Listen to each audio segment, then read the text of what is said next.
Então, boa tarde. Muito obrigada por se juntarem a nós neste final de tarde, ainda por cima chuvoso, para ouvir falar de livros, de literatura e em especial deste livro, Diálogos com Lídia Jorge, que foi organizado pelo professor Carlos Reis. Eu, enquanto editora deste livro, só posso ter alegria por ter publicado este livro. É um livro que nos dá uma panorâmica da escritora, do seu pensamento, da sua forma de estar, da sua escrita, de como escreve, porque escreve, enfim.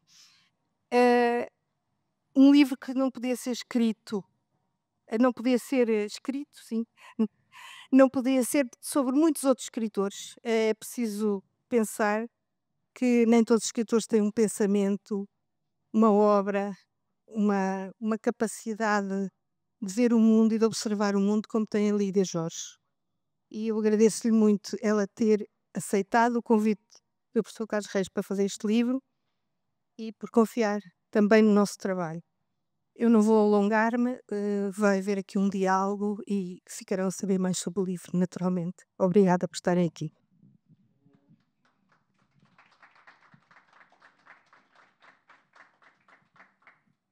Muito boa tarde, ainda é boa tarde. Agradeço terem vindo neste fim de tarde quase tempestuoso, e agradeço também à Cecília Andrade, não só por esta introdução que fez, mas também por ter sido a editora. Foi a primeira vez que eu publiquei na Dom Quixote e por ter sido ela e a sua equipa uma editora competente, competentíssima. Eu já agora digo-vos um pouco a cronologia disto. Este livro foi proposto à Lídia Jorge mais ou menos em março do ano passado. Eu comecei nessa altura a estudar para ele. Tenho esta velha mania de estudar quando tenho que fazer alguma coisa. A estudar, a ler, a reler, a pensar como íamos fazer, o que eu sabia o que era. Em junho fizemos 4 sessões de diálogo que deram um registro de cerca de 7 horas e meia. Em julho e agosto eu editei naquilo que me competia. Em setembro a Lídia reviu, em outubro entregamos e em fevereiro o livro estava publicado. Estamos a falar, portanto, de menos de um ano. Toda a gente aqui, incluindo, já agora modestamente, eu, fez o que tinha a fazer rapidamente. Este livro, deixem-me dizer, este tipo de livro tem, pelo menos no meu passado já remoto, antecedentes. Esses antecedentes chamam-se Diálogos com José Saramago. As tais 7 horas e meia de gravação foram em Lanzarote. Está aqui a Pilar, que foi testemunha e anfitriã desses dias também de gravação. Em gravador de cassetes, isto faz toda a diferença na hora de transcrever, porque não havia software para cassetes naquela época. E já nessa altura me pareceu aquilo que procurei agora inclusivamente aprofundar. Não se tratava e não se tratou de uma entrevista. Eu não tenho competência para fazer entrevistas, como têm os melhores jornalistas e entrevistadores, mas sim de uma interação no plano da interpelação. E servi-me para isso mesmo, louvei-me, digamos assim, em palavras da Lídia Jorge de 1988, de que ela já não se lembrava. Dialogar é uma construção da cultura. E, portanto, é alguma coisa que só se pode fazer, no caso do diálogo, a dois e, deste ponto de vista, não apenas da pergunta-resposta, mas da interpelação, que envolve objetar, concordar, discordar, apresentar alternativas, etc. A questão central que eu aqui quis contemplar foi dar evidência à palavra da escritora. E dar evidência à palavra da escritora de uma forma, neste caso, mais orgânica e alargada do que nas muitas entrevistas que ela já deu, algumas excelentes, graças também aos entrevistadores e às entrevistadoras, e de que eu me servi também, mas dar a esta interação uma organicidade que fosse capaz de contemplar os grandes temas do pensamento literário e da obra literária e até da obra cívica, da obra da intervenção social da escritora, percorrendo aqueles que são os grandes temas, não só da sua obra, mas do seu trajeto como escritora. E tentando aqui desafiar o leitor de Lídia Jorge, evidentemente, que já leu obras de Lídia Jorge ou que quer ler obras de Lídia Jorge. E que talvez encontre neste livro uma espécie de relação de tensão entre um leitor, que no caso sou eu, e a escritora. E alguma fenda por onde possa passar a sua própria leitura. Fala-se aqui de muitas coisas, em vários capítulos, 7 capítulos, que eu propus à escritora, sem que ela soubesse quais eram as perguntas. Na altura eu já sabia algumas quais seriam, outras apareceram no decurso do diálogo, e é por isso que ele é diálogo também, no quadro de um projeto que tem como propósito aquilo que eu já vos disse. E contemplei, no fundo, 3 domínios diversos, mas sempre interarticulados. O domínio pessoal, embora, como eu lhe disse desde o princípio, eu não seja uma pessoa com curiosidades acerca da vida privada e das pequenas histórias do trajeto pessoal de um escritor ou de uma escritora. Outra, a questão, digamos, mais técnica ou oficinal, que diz respeito ao trabalho da escritora enquanto tal, aquilo que nós chamamos por vezes a sua oficina de escrita, onde não é fácil entrar, não só porque muitas vezes o escritor, com razão, se resguarda, mas também porque estamos a entrar numa privacidade que até certo ponto coloca, no tocante a essa entrada na privacidade, questões até de natureza deontológica. Mas é importante para mim e para quem conhece a obra de um escritor e a estuda com alguma minúcia, conhecer esses aspectos da técnica oficinal da escritora. E um terceiro domínio, que é este, e muito simplesmente, esta escritora não é só uma escritora, é também uma personalidade com uma vida cívica, com atitudes sociais, com posicionamentos políticos, com uma reflexão acerca da forma como o escritor está ou não está no nosso mundo e por aí fora. Tudo isto é possível, a Cecília Andrade já sugeriu alguma coisa neste plano, mas eu quero sublinhá-lo, porque estamos a falar de uma escritora que tem uma obra. Uma obra não é um conjunto de livros, enfileirados uns atrás dos outros. Uma obra implica um trajeto. Uma obra implica um pensamento. Uma obra implica um diálogo com o tempo, com a história. Uma obra implica um processo de autossuperação constante. Uma obra implica também uma coerência global quando olhamos para ela de uma forma distanciada. E por isso, eu já o disse e volto a dizê-lo, não são todos os escritores que de facto têm uma obra. A Lídia Jorge Steina deu-me o privilégio de dialogar com ela sobre essa obra e outras coisas mais, e por isso eu estou-lhe muito grato. Como grato lhe fico por nos dizer alguma coisa do que tiver a dizer sobre esta experiência. Obrigado, Lídia.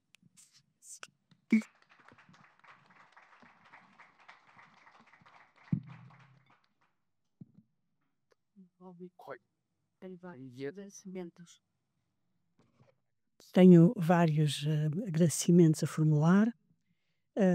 Em primeiro lugar, naturalmente, ao Carlos Reis, também porque estão aqui muitos amigos. Penso que se terão telefonado todos uns aos outros, não é? Para estarem aqui assim, juntinhos nesta tarde. Quero agradecer à Cecília, já o Carlos Reis já disse, falou do percurso e de como a Cecília foi capaz de agilizar esta publicação, e o livro como objeto é de facto, para além do mais, muito cuidado, como disse há dias, só ainda encontrei uma gralha, e portanto isto é de facto extraordinário que assim tenha sido. E o objeto é de facto bonito, foi bem cuidado, e a Cecília e toda a equipa deste desde o Rui à Sandra, enfim, todos fizeram força para que o livro saísse bem, com serenidade, sem fanfarra, porque também não era preciso, nem merece isso. E eu estou muito feliz. Naturalmente o que eu tenho de agradecer foi este convite que o Carlos Reis me fez. Eu devo dizer que, e digo isto aqui, a abrir os depoimentos, que em geral há dois tipos de pessoas. Os escritores são pessoas comuns, mas há dois tipos de pessoas: as pessoas que acham que tudo lhes é devido, e há outros que acham que ninguém lhes está a dever nada. Entre esses 2 opostos, eu aproximo mais dos segundos. Acho sempre que ninguém me está a dever nada e, portanto, quando me dão alguma coisa, eu sinto-me grata por isso. O que aconteceu foi que eu, de facto, fiquei grata quando o Carlos Reis, depois de estabelecer um suspense, dizendo que queria falar comigo, mas que era olhos nos olhos e que eu pensei: "O que é que será?". Não imaginava jamais que fosse para fazer um percurso que eu sabia que ele tinha feito com o José Saramago. E, portanto, quando me disse o que ia fazer, eu aceitei com alegria. Ele sabe disso, primeiro com admiração, depois com muita alegria. E uma das alegrias é, enfim, por tudo isso, porque eu não esperava, mas também pela figura que o Carlos Reis representa na minha vida. Eu conheço o Carlos Reis há muito tempo, ah, passámos por vários sítios juntos, dialogámos muito, mas há um momento especial e há um encontro com um texto do Carlos Reis que me tocou profundamente, que é a sua lição de sapiência quando deu essa lição à academia da sua universidade, e onde estavam representados todos os membros dos vários ramos da sua universidade, desde as ciências duras às moles, assim, a tudo isso. E o que acontece é que o Carlos Reis a defesa, fez a defesa da narrativa como um instrumento fundamental de conhecimento. Indispensável. Indispensável no mundo das humanidades, mas também indispensável como ponte entre as ciências e as humanidades. E é de facto um texto notável. E naquela altura, porque enfim, tudo isto é cíclico, mas há momentos em que o desprezo pela narrativa e sobretudo a narrativa que conta uma história se- é permanente, é cíclico, é regular e muitas vezes, às vezes é doloroso. É doloroso perceber como há momentos em que se despreza por completo e fica na moda desprezar por completo a narrativa que consideram clássica, a narrativa que considera que contar uma história, essa coisa primitiva que era uma vez, que faz com que um ser humano se transponha para o outro lado, para outro espaço, para outro tempo, para outra personagem, que é um salto antropológico extraordinário de passar de sair de eu sinto, eu sou, eu quero, eu vivo, eu estou aqui. É um salto extraordinário que permite a civilização e permite a cultura e permite que antropologicamente nós tenhamos chegado, enfim, talvez não muito longe em certos domínios, mas longe em domínio do pensamento racional. Ora bem, o que acontece é que costuma-se dizer ultimamente, e cada vez mais, de que narrar, tal como se narra com este era uma vez interior, que é um ato primitivo e mais nada. Eu tenho a ideia de que é um ato primordial. É um ato primordial da existência humana.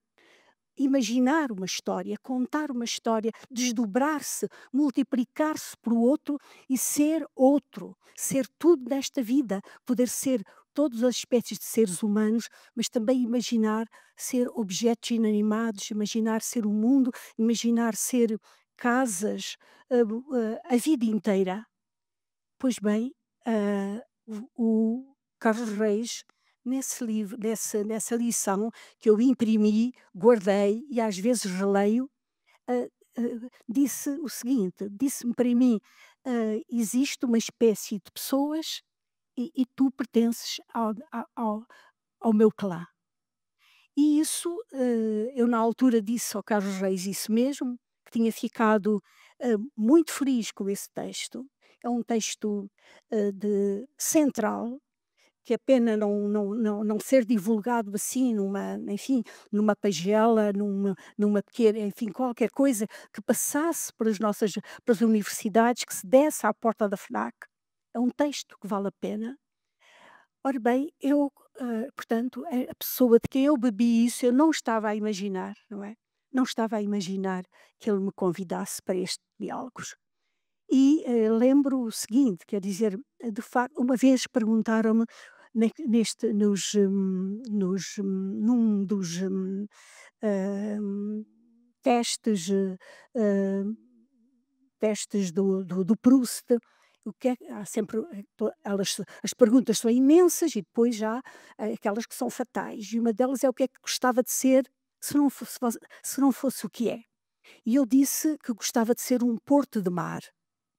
E a pessoa que me estava diante de mim disse: "Um porto de mar", porquê? E eu expliquei, não é, naturalmente. Alguém que quer ser um porto de mar, sabe que quer ser o mar, quer ser o cais, quer ser os navios, quer ser os marinheiros, quer ser tudo isso, não é? Os bares dos marinheiros, quer ser tudo isso.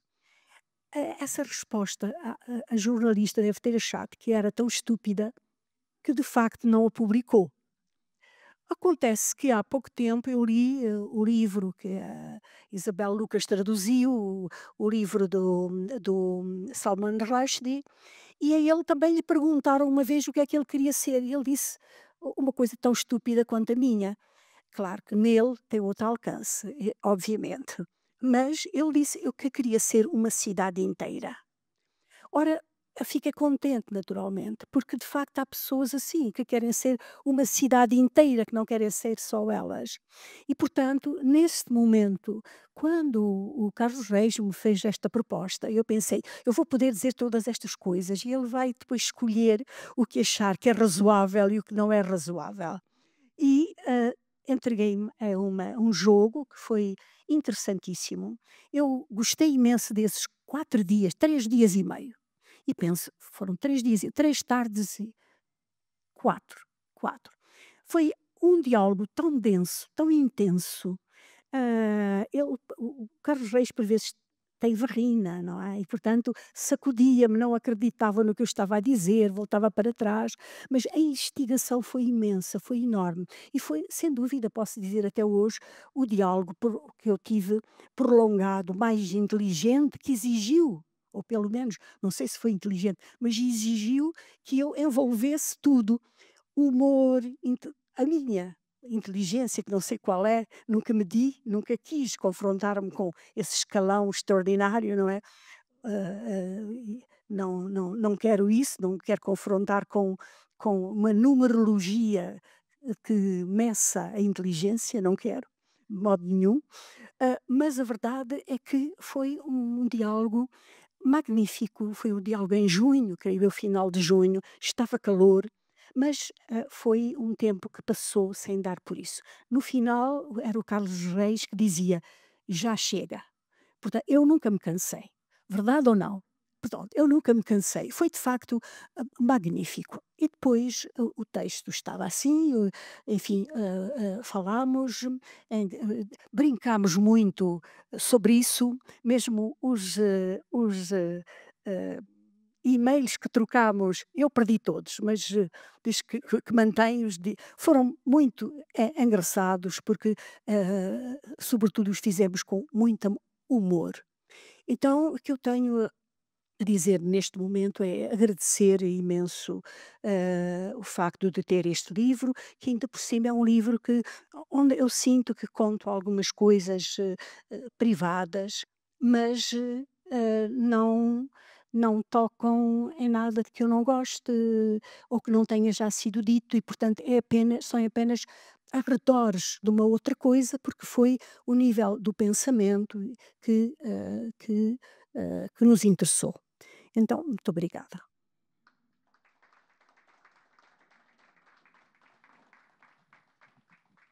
Só vou acrescentar mais uma ou duas coisas antes de podemos perguntar às pessoas se querem falar, não é, Lídia? Sim, As claro, perguntas que claro. quiserem colocar. Para, Este sacrifício, para dizer uma coisa que é, de certa forma, técnica, se quiserem. Ahm, eu procurei entrar por áreas não propriamente privadas, como já disse, não tenho essa curiosidade, mas relativamente recônditas. E a escritora Lídia Jorge nunca me disse, naqueles 4 dias, eu disse não falo. Ou nunca me disse, eu falo disso, mas desliga aí o gravador, que era aliás um iPad. Sempre esteve disponível para ser interpelada. E o que torna relativamente fácil um trabalho destes, porque eu não ia, e ela agora mesmo deu a entender isso, escolher, eu ia transcrever, ia editar, como fiz, mas não ia escolher. Não se recusou absolutamente nada a abordar qualquer que fosse o tema. E, sobretudo, eu acho extraordinário como uma pessoa é capaz de articular um discurso estruturado, com uma outra hesitação, é um discurso oral, mas um discurso estruturado que pode ser editado quase sem alterações nem retoques, a não ser coisas que, evidentemente, eh, às vezes é preciso retocar. Mas esse aspecto da generosidade e da coragem para dizer o que pensava sem reservas, eu gosto sempre de o sublinhar. Ahm, Depois houve, evidentemente, eh, humor, divertimos, rimos. Aliás, o livro acaba com uma cena de risos, exatamente. Embora sobre um assunto que é bastante dramático, mas acaba com uma cena de risos. Ahm, o único momento de tensão e quase susto que eu vivi foi quando lhe passei o texto para ela a reler, porque isso sempre faria. Ela disse: não é obrigado a fazer, porque os entrevistadores não gostam. Está bem, mas eu não sou um entrevistador. Passei-lhe o texto e pensei: ela vai intervir forte e feio aqui.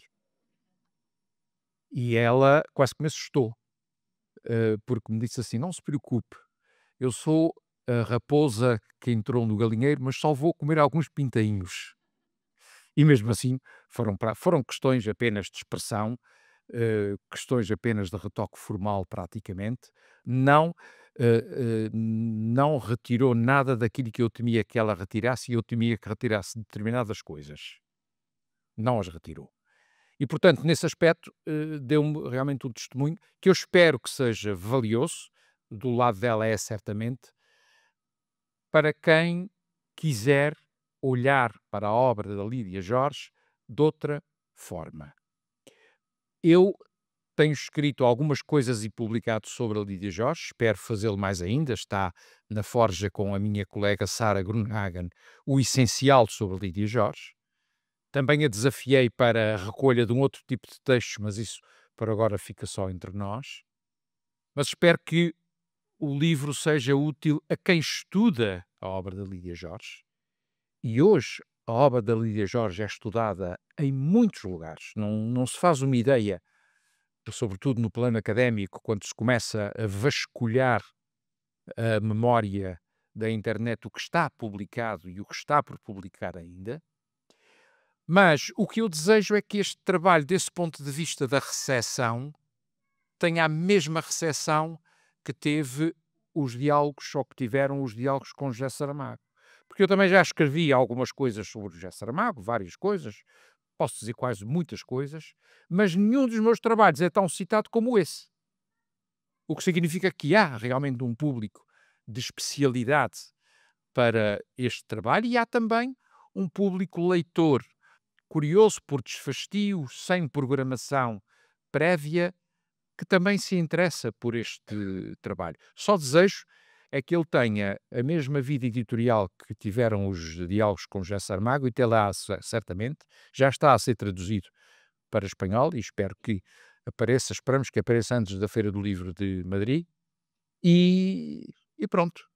Leiam, mas sobretudo leiam-na a ela e agradeço e acreditem que foi também com muito gosto que eu o fiz e que também me diverti, até mesmo na edição. Vou contar aqueles 2 erros da edição que são muito divertidos, porque eu usei um software, evidentemente, é isso que se faz hoje em dia, não se vai, eh, fazer ditado.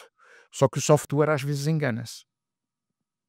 E a certa altura, em vez de bully came, a transcrição estava bully, à inglesa, bully, Cayman, como as Ilhas Cayman. E eu disse-lhe isto é um novo paraíso fiscal que há no Algarve agora. E quando eu falei, a certa altura, já não me lembro porquê, no crime do Padre Amaro, o que ficou transcrito foi o querido Padre Amaro. E de facto ele foi querido de certa forma, não é? Embora por más razões, digo eu.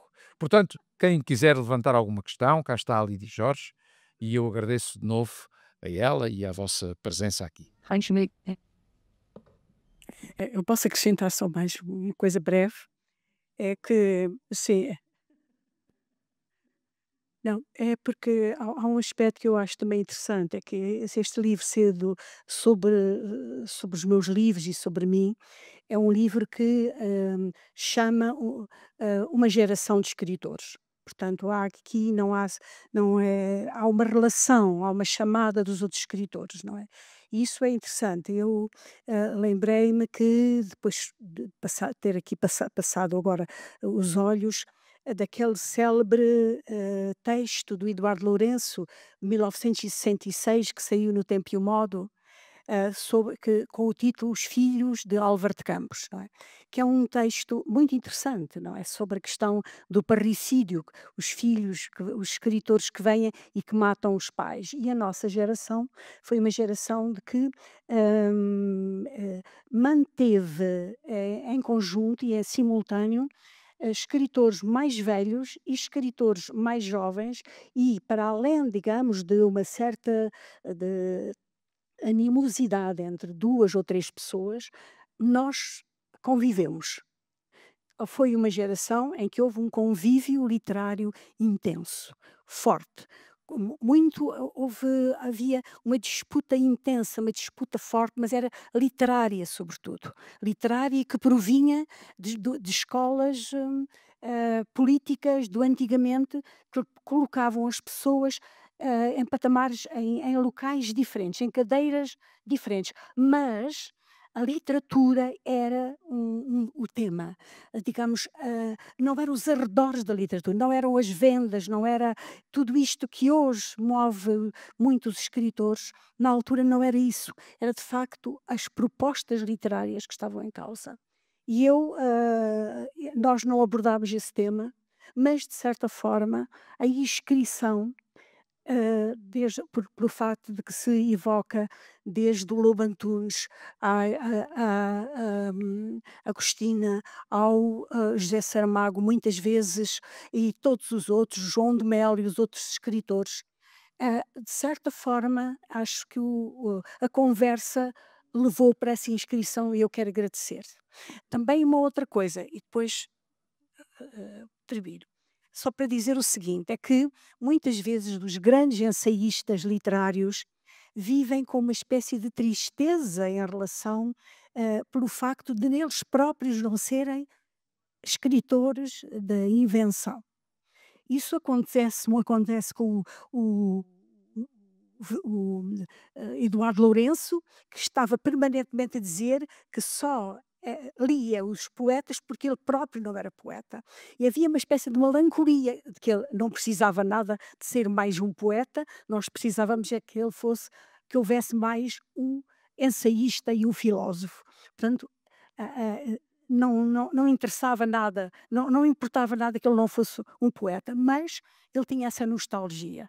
E por outro lado, o próprio George Steiner, quando se lê Presenças Reais, a gente percebe que o que ele está a fazer é dizer: os críticos não servem para nada. As presenças reais são, no fundo, os textos criativos.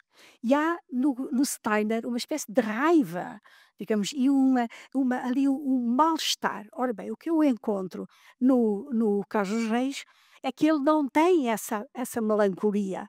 O Carlos Reis tem uma alegria pelo facto de ler os escritores, de descobrir as linhas mestras que unem as obras. E isso torna, digamos, torna um parceiro de diálogo extraordinário. Muito obrigada.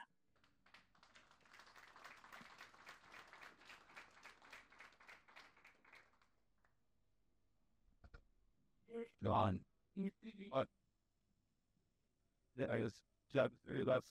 Like, Estou ali,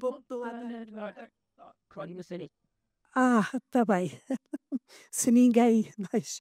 Bem, sobre a carta, pois, de facto, não sei se quer dizer alguma coisa sobre a carta. Não. Bem, é assim. Não, eu gostava de saber porque é que nunca me chegou a dizer porque é que pôs a carta. Pus a carta porque a carta é escrita por uma pessoa chamada Lídia Jorge, por uma pessoa chamada Eduardo Lourenço, estava inédita, isto é para qualquer estudioso é um petisco. A carta estava comigo por uma pessoa e eu tomei essa entrega que me fez como um convite à valsa. E pensei, é bem. preciso publicar esta carta, porque não é uma carta literária, que vale a pena ler. Mas fala, Lídia, da carta, por favor. Sim. Não, é assim, houve uma correspondência intensa do Eduardo Lourenço para mim. Eu tenho muitos textos do Eduardo Lourenço, cartas postais do Eduardo Lourenço. Por alguma razão que eu ainda está por perceber, eu nunca escrevi ao Eduardo Lourenço. Acho que escrevi uma vez, só uma coisa pequenina. Ah, Pelo contrário, o Eduardo Lourenço nunca escreveu sobre os meus livros. São pequenas coisinhas que tem. E eu escrevi bastante sobre o Eduardo Lourenço. O José Carlos de Vasconcelos, de vez em quando lá ressuscita um desses textos sobre o Eduardo Lourenço. E há, portanto, uma assimetria interessante. Ora bem, aconteceu que na primavera passada, há um ano, telefonou-me o professor João Dionísio, da Faculdade de Letras, dizendo que tinha lá uma carta minha para aquela exposição extraordinária que ele dirigiu na Faculdade de Letras, na Biblioteca Nacional, e aconteceu que quando ele me disse que tinha uma carta, eu disse: Não, não deve ter carta nenhuma minha, deve ser de outra pessoa. Ele disse: Não, não, tenho aqui uma carta e tem 16 páginas. Ele teve de começar a mostrar-me para eu mandar-me fotocópias, não, cópias digitalizadas, para eu me convencer que de facto eu tinha escrito aquela carta. E quando li aquela carta que eu escrevi, fiquei muito admirada, porque é uma carta escrita em 95 e é uma carta que ergue um sentimento especial. Estávamos em pleno cavaquismo e ergue um tempo, fala da relação com a crítica literária, fala do sentimento dominante que se tinha naquela altura, e é uma carta inscrita no tempo e mostra também o tipo de afeto que havia da minha pessoa para com Eduardo Lourenço. E é uma carta que eu não sou uma pessoa de epistolografia, também escrevi algumas ao Carlos Reis, de que eu não me lembrava, mas não sou uma pessoa de epistolografia e, na verdade, esta carta foi uma carta que me deu me comoveu muito, sobretudo porque percebi ah, para quem eu estava, os sentimentos que nos uniam e o tempo porque passávamos naquela altura. Quando o Eduardo se queixava amargamente de que não tinha, aliás, a minha carta era uma resposta a uma carta dele, é o que eu pressuponho, em que ele se queixava amargamente que tinha 2 livros publicados recentemente e que não havia ninguém que dissesse uma linha sobre os seus livros. E eu tento consolá-lo, dizendo que enquanto ele está a tomar chá com a Ani, enquanto ele está a comer e está na sua casa em Vance, por aqui, em toda a parte, se fala dele e ele tornou-se alguém que era um clássico e que toda a gente o citava e toda a gente bebia do pensamento dele. Então essa carta foi uma carta muito forte para mim, foi como uma espécie de viagem junto de uma pessoa que me foi tão querida, e o convite que o Carlos Reis me fez para integrar, e depois o trabalho todo que a Cecília teve para encontrar a carta, não foi muito trabalho. Eu imaginei que teria sido porque só um bocadinho. Bem, mas, estou contente, ainda por cima anima o livro, chega-se aqui ao fim e anima o livro. Eu também devo dizer que só estava a parte transcrita e depois o Carlos Reis, achou bem colocar também a parte que tinha a ver com portanto, a manu a reprodução da parte manuscrita, que é interessante, sim, mostra de facto a enfim, apanha-nos de surpresa por completo. Bem, muito obrigada, só isso tudo.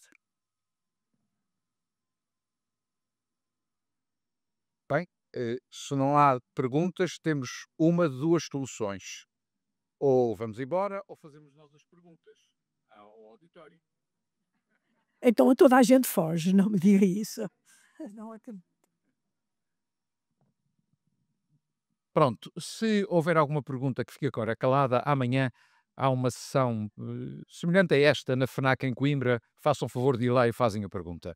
Para já agradecemos, suponho que posso agradecer também o seu nome, a vossa presença aqui e sejam felizes quando lerem este livro. Muito obrigado.